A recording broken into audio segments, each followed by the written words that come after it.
Hello mga guys, kumusta na kayo lahat? Ito na naman ako, lakad more. Oh, may mga saging dito. Ayan, ayan na po, ayan ang bibi ko, nag-i-enjoy siya. Wala kaming kape, wala kaming kain, pumunta na kami dito sa Eco Park kasi biglaan niya nagyaya yung kapatid kong bunso kasi uwi na siya tomorrow kasama si mama. Tamo, sa Bisaya pa parang may basak siya, oh, diba? Parang rice to resist siya, oh, oh, diba na, oh, ang ganda, oh.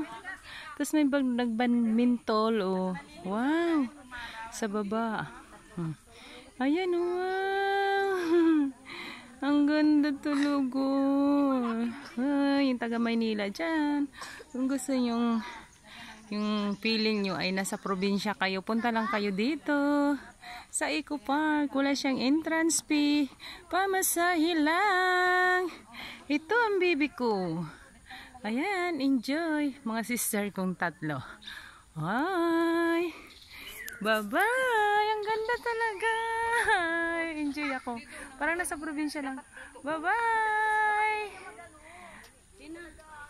Thank you for the watching. Follow more. Oh, ang ganda talaga niya. Wow. Yung matatangkad sa lapag na yung upo. Bye-bye.